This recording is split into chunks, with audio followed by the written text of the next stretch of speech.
Hey fiber friends, welcome back. So glad you're joining me today for a chatty make with me. Yeah.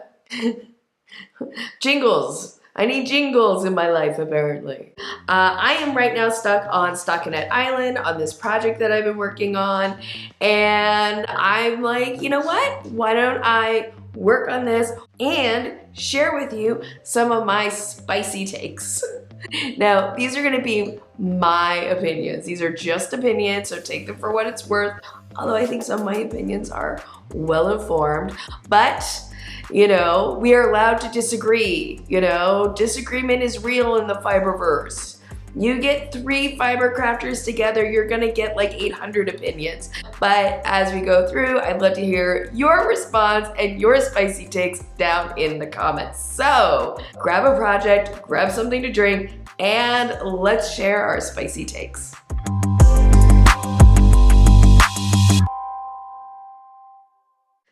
Real quick, the project that I'm working on is this. It doesn't look like much right now. It looks like a square with 2 holes. This is a kind of spring summer vest. It's a pattern called June Blooms by Knit Eco Chic. This pattern was designed to work with plant-based fibers. So it's a nice summer garment type project.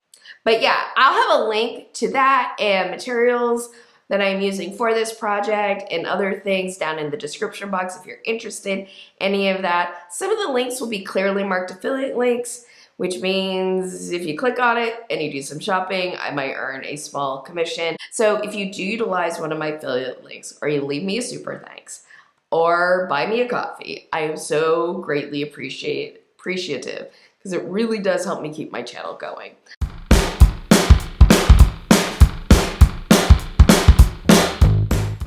So I'm gonna start knitting and let's get into my first spicy take. Oops, wait, no. I got my thing situated the wrong way. Quick tip. Didn't know this was gonna be a tip video, but quick tip. When working flat with circulars, it's easy to get the yarn like tangled up and coming through the circle that's formed by the circular needle.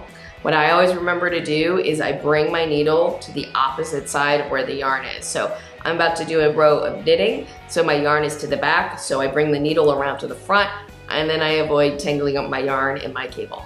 Quick tip, if you have been on the Instas or the TikToks, I'm not sure if I've seen it as much on the YouTubes. You've probably seen people cranking away on circular knitting machines.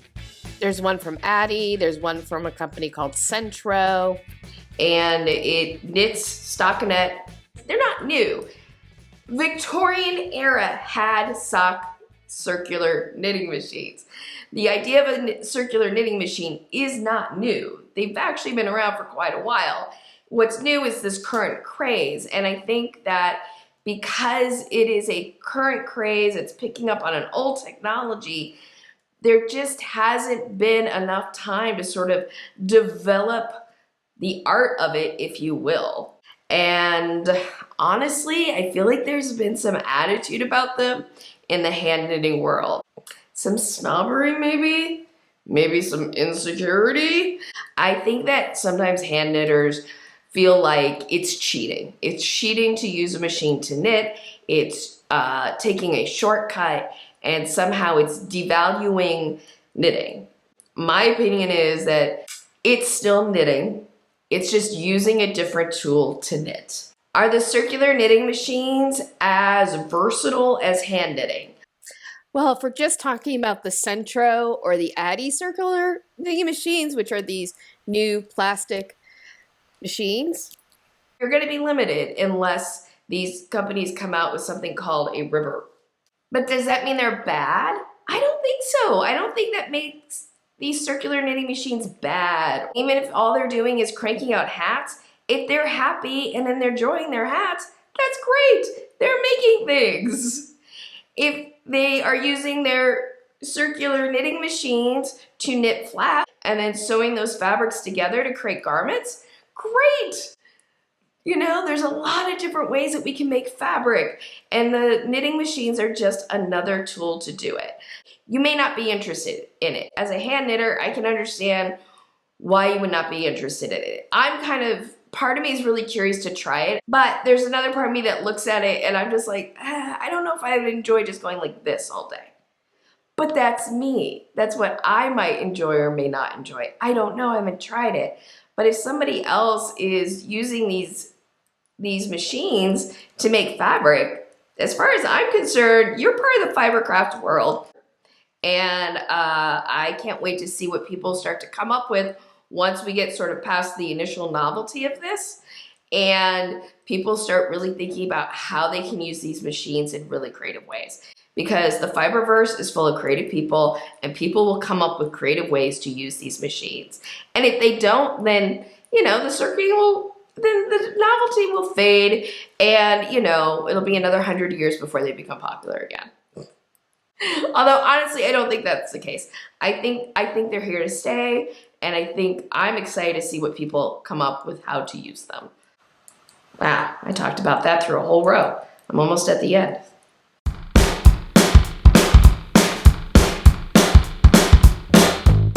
So I'm turning my work now for the purl side, so my yarn's gonna be in the front, which means I'm bringing the needle around the back.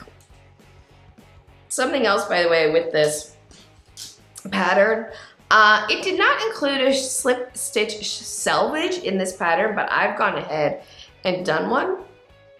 So that I'm gonna slip this first stitch, and then this next stitch, to help keep that slip stitch selvage nice and tidy, I'm actually going to knit Eastern style, wrapping the yarn clockwise. That's something you can do with purl stitches to kind of help with tension. If you want to learn more about Eastern versus Western style knitting, which is just the direction that you wrap your yarn, I have a video about it linked down in the description box. I feel like this is the opinion that could get me into some trouble. And so I want to preface it by saying this is my personal opinion. I think my personal opinion is backed up by best practices, but it's an opinion. And I'm not going to judge somebody for making a different choice. But I honestly feel in knitting,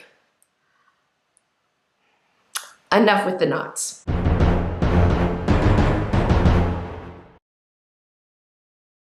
I am a firm believer in not using knots to join in yarn unless it is absolutely like necessary. Like all other means of joining in your yarn will not work for your yarn / project. And trust me, I get it. I get wanting to avoid weaving in ends. Trust me, I get it. But let me just start with why I say enough with the knots. First, knots, I don't care what kind of knot it is. I don't care if it's a magic knot. I don't care if it's a other type of knot. I do not care. All knots can come undone. Knots are far more likely to come undone in your work than a well-woven end. I would rather go through the temporary annoyance, inconvenience of weaving in an end than I would having done all this work to make this beautiful project for the knot to come undone. Even if your knot survives several generations, even if your knot is discovered by archaeologists well into the future, knots have a tendency to work their way to the front of the work. Do you really want to see a knot at the front of your stockinette? And knots, if they do stay to the private side of the work, for things that you wear that rub against your skin, that knot can be a real point of irritation. And there is a reason, after hundreds of years, knots are considered less than ideal in knitting. It's not just snobbery. It's not just, you know, old-fashioned people wanting to make our lives difficult with knitting. There are real practical reasons to avoid a knot. And the fact is, there are so many ways to join in ends. I have a video with 5 of them, one of which is a knot, the magic knot. The other 4 are not knots. And they all work, you know, they all have their pros and their cons. And they will all give you usually better results than a knot will. Is there a time and a place for a knot? Yes. Yes, there are times and places for a knot. And I encourage you to explore and investigate what those times might be. I also encourage people to learn other methods of joining in yarn besides a knot, because there's really good reasons not to use them.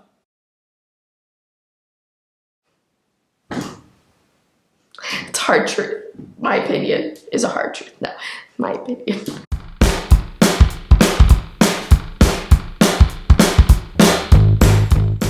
Okay, another road, another spicy opinion.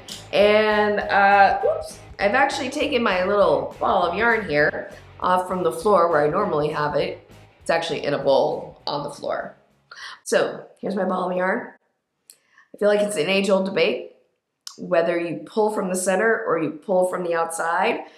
I used to be a adamant pull from the center. And then I had one too many yarn barfs, one too many times that I ended up with a dangly, tangly mess at the end, because as I pulled from the center, it started to collapse in on itself, and then it became a tangled mess. And I finally decided, no, I am now a pull from the outside knitter. Now I know why. I get why people like pulling from the center, because they're like, oh, if I have a center pull cake and I'm knitting and I'm pulling from the center, the ball doesn't bounce all over the floor or wherever, and it stays nice and stable. And isn't that delightful? Because yes, I don't know what it is about yarn balls of any type, but if you put them on the floor uncontained, they will invariably, always, without fail, go under the couch. So I like to just, I'll have my yarn. Right now I have it in a white strainer. Sometimes I have it in a project bag. Sometimes I have it in a box. Basically, I have something I just put my yarn into, and it's fine. It's legit fine. When you pull your yarn from the outside, you avoid yarn barf. So annoying. If you have to frog back your project, you can wind the yarn back onto the ball and it's fine. If you've been pulling from the center, you end up having a little satellite ball of yarn next to your main ball of yarn, because you're not going to be shoving that yarn back into the center of it. So I just think that the pros of pulling your yarn from the outside and all the problems that you avoid far, far outweigh the one con. That's my opinion. I'd love to hear what you think.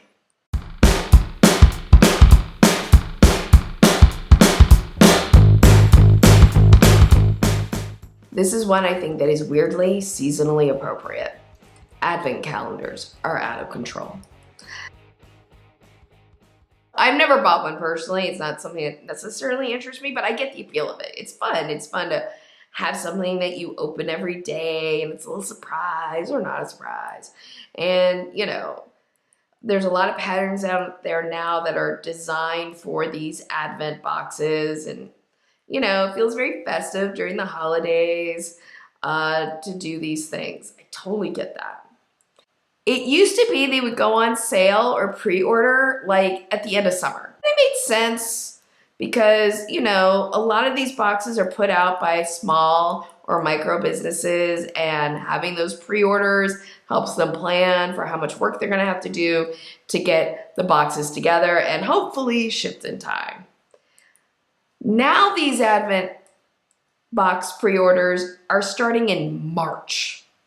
And some of it is happening because, hey, more lead time to get everything done, I think. The other reason it's happening is competition. It's like, oh, if everybody's releasing these Advent yarn boxes in June, let me start releasing mine in March. It is like calendar creep. It is the way that Christmas used to not start until after Thanksgiving, and now it doesn't start until after Halloween, and now it's like even starting before Halloween, Christmas stuff is coming out on the shelves, right? It's calendar creep. Calendar creep is entering the yarn Advent world.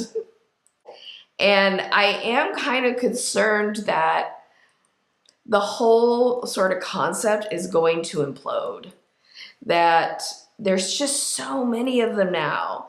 And how much market is there? It It's a finite market, the number of people who are going to order these things. And that finite group of people are only going to order so many of them. And I think the market is getting oversaturated. And the thing is, I don't know what the solution to that is going to be. I worry about what the correction is going to be for these small and micro businesses, these hand-dye businesses and these hand-spun businesses, because at some point there will be a market correction, and I just worry for when that hits.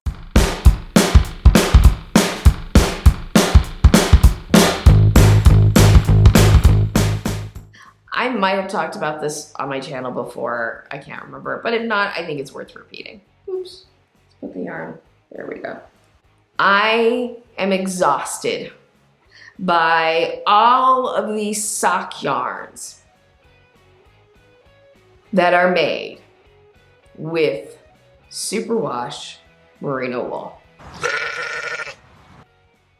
In my not so humble opinion, superwash merino wool nylon blend is not appropriate for socks. Here's why. Merino is wonderful in so many ways. It's so soft. They're really soft. Let's just be honest. The main reason people love knitting or having things made with merino is just because it's very soft and comfortable against the skin.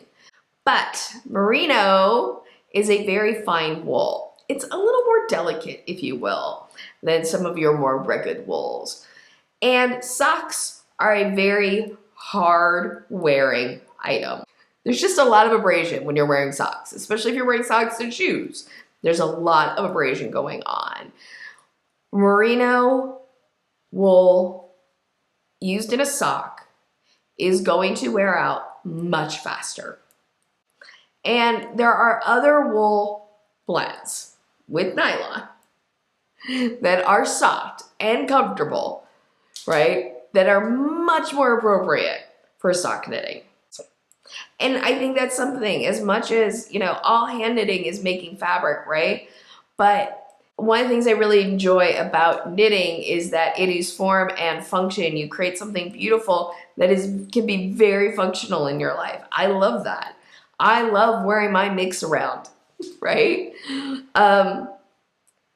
And socks are very much have a function that they need to be able to perform and perform well. And merino just doesn't always serve every function, you know? So, okay, so those are my spicy takes for today. Let me show you where I'm at. I've knitted 4 rows, and they have flown by while I have shared with you my hot takes. So this is where I'm at. I'm still on Stockinette Island, but I'm making good progress. It's been very enjoyable being on Stockinette Island here with you today. And down in the comments, please let me know what you've been working on and how it has been going for you. I'd love to hear about it. If you have any questions for me, please also let me know down in the description box.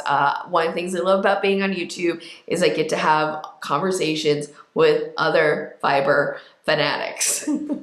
I hope that you enjoyed today's video. If so, please make sure to give it a thumbs up and share it with your other knitting friends, fiber friends. Liking videos, sharing videos is a great way to help support my channel.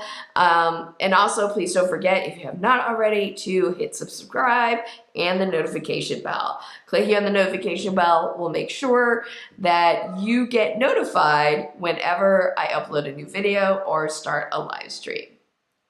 Once again, thank you so much for joining me. I hope that you have a wonderful day, evening, weekend, weeknight, whenever you may be watching this. And as always, happy health and happy making. Bye.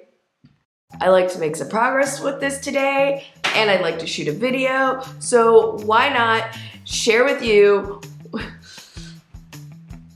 I do have to do those plugs. The stuff about the affiliate links is like an FTC requirement, so it's not just to like plug. At the end, it's going to be a, why am I blanking? iCord. TikTok, the Clock app. clock app. The allergies have been real. Allergies have been real. I've been coughing a lot.